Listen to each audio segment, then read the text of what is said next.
all on this celebration of what was called Armistice Day by President Woodrow Wilson's signature on November the 11th, 1919. It was on May 13th, 1938, made a legal holiday. Back in 1953, an Emporia, Kansas shoe store owner named Al King began an outright campaign to change the name from Armistice Day to All Veterans Day, which resulted in President Dwight Eisenhower on May 26, 1954, signing a bill that officially changed the name from Armistice Day to All Veterans Day. It was, however, November the 8th, 1954, this All Veterans Day was officially changed to what it is now, Veterans Day. However, on June 28, 1968, the Uniforms Holiday Bill was put into law, intending to ensure 3-day weekends for federal employees by celebrating 4 national holidays on Friday.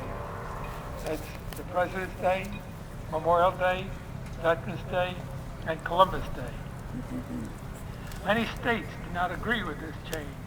The first Veterans Day, under the new law, was observed with much confusion. It was quite apparent that the commemoration of the day was a matter of patriotic significance, and so on September the 20th, 1975, President Gerald Ford signed a bill which returned the annual observance of Veterans Day to its original date, November the 11th.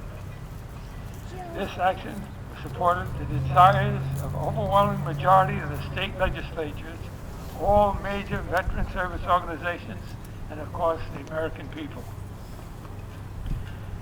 It was shortly after World War I that a group of Sag Harbor veterans of that war decided on a monument that would list all the names of Sag Harborites who served in that conflict.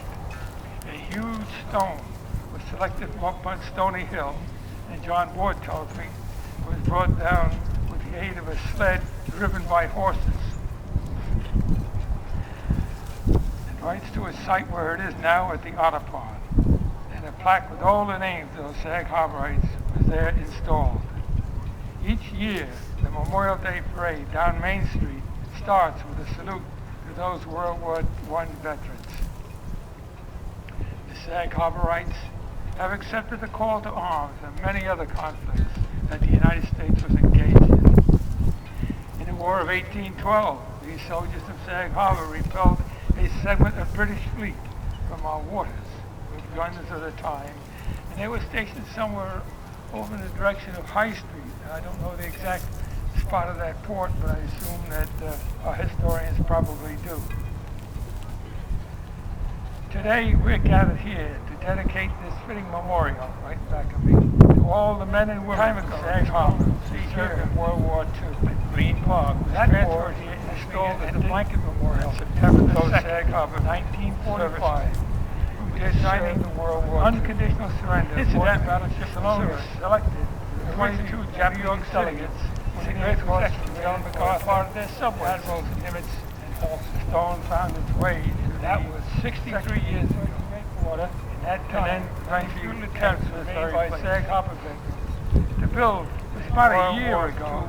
John Ward, similar to that dedicated veteran, sat down with the express idea of commemorating a plaque that would list all the names of men and women from Sag Harbor who served in World War II.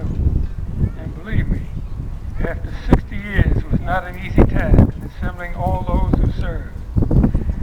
Robert Braungart, in one of his stories at a yard sale, did find a partial list of names we were looking for. And we also came across another list that was in the Presbyterian Church. By talking to other veterans, we were finally able to complete that list and engage Pete Yardley to have a suitable plaque constructed and installed. You now see a listing of the 446 names, all from the small village of Sag Harbor. You know those 446 who served? 18 did not survive. And I'd like to give you those names. Louis Bergstein, Charlie Perrine, Edwin Bill, Arthur Braungart Jr., Nicholas Silly, Delbert Dorderman Jr., Joe Diskin, Monroe Edwards, Cy Hart Jr., Greg Huden, John Janesco, John Kolcheski, Bernard Miller, Francis Moylan, Ed Wojcicki, Eugene Raitt, John Stern, and Jack Weiner. On the plaque, you'll find a star in front of each of these names. And I'd also like to thank those generous people who, without any hesitation, donated the money needed to complete this outstanding memorial. Many of the names listed are no longer alive, as all would be in their 80s and 90s, as I am. However, I would hope their children and grandchildren, if they're living here, do take the time to visit this beautiful memorial and remember the sacrifice that those wonderful relatives made to serve the United States of America in that conflict of World War II. In fact, we trust that everyone here will take time to view it. I do, along with John Ward and Robert Braungart, thank you for attending this dedication to the Sag Harborites who gallantly served our country in World War II. Thank you.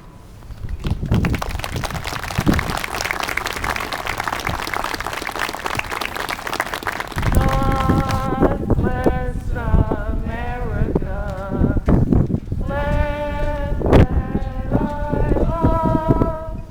Stand beside her and guide her through the night with the light from above, from the mountains to the prairies, to the ocean, white with foam. God bless America, my home, sweet home. God bless America, my home, sweet home.